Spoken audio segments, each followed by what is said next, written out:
বৃষ্টির দিনে খিচুড়ি খাবো খাবো বলে অনেক দিন ধরে খাওয়া হচ্ছে না, তো হঠাৎ করে খিচুড়িটা রান্না করেই ফেললাম। আর আমার হাজব্যান্ড বাজার থেকে অনেকগুলো বাজার করে আনছে, আর আমার হাজব্যান্ড বাজার করে আনলে আমার অনেক বেশি ভালো লাগে। তো আসসালামু আলাইকুম, সবাই কেমন আছেন? আশা করছি সবাই ভালো আছেন, আল্লাহর রহমতে আমিও ভালো আছি। দেখতেই পাচ্ছেন একদম দোকানের মতো করে সাজিয়ে নিয়ে বসে আছি, কারণ বাজারগুলো সব কিছু গুছিয়ে গুছিয়ে আমি ঝুড়িতে রাখলাম, এখন ফ্রিজে রেখে দিব। টুকটাক আর কি যা বাজার শেষ হয়ে গেছিলো সেগুলো আনছে, পেঁয়াজ রসুন আলু পটল সবজি এইসব।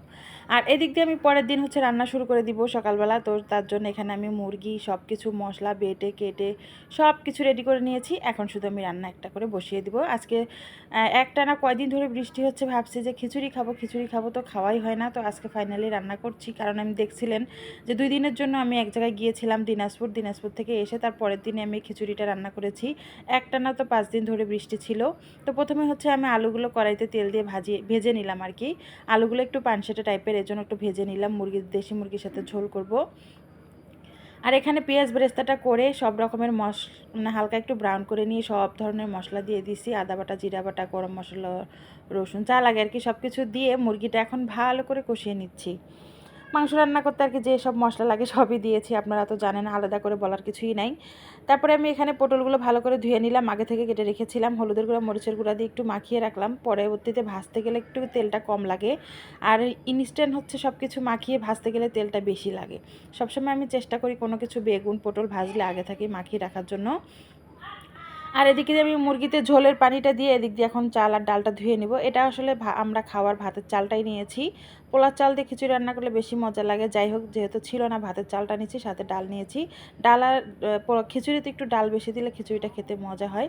তো আমার মুরগি রান্নাটা হয়ে গেছে, মুরগি রান্নাটা আমি এখন নামিয়ে ফেলছি। নামিয়ে ফেলে এখন এই কড়াইতে আমি এখন পটলগুলো ভেজে নেব। তো কড়াইতে তেল দিয়ে এখন মেখে রাখা পটলগুলো দিয়ে দিলাম, দিয়ে পটলগুলো এখন সুন্দর করে আস্তে আস্তে ভেজে নেব, ঢাকনা দিয়ে একটু ঢেকে দিব। তারপরে হচ্ছে আস্তে আস্তে জালে পটলগুলো ভেজে নেব। দেখছেন অল্প একটু তেলে আমার পটলটা কি সুন্দর ভাজা হয়ে গেল। আর আমি যদি সাথে সাথে মাখিয়ে পটলটা ভাজতাম তাহলে কিন্তু তেল অনেক লাগতো। বেগুন আর পটল এগুলো ভাজতে গেলে অনেক তেল লাগে সাথে সাথে মাখিয়ে।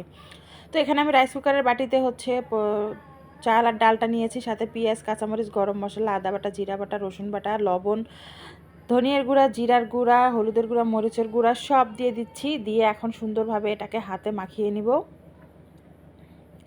হাতে মাখিয়ে নিয়ে একবারে কিন্তু আমি খিচুড়িতে পানি দিয়ে দিব। আমি আজকে হাতে মাখিয়ে এভাবে খিচুড়ি রান্না করছি। খিচুড়ি অনেকভাবেই রান্না করা যায়, যেহেতু এটা ভাতের চালের, এই জন্য হাতে মাখিয়ে এভাবে বসিয়ে দিচ্ছি।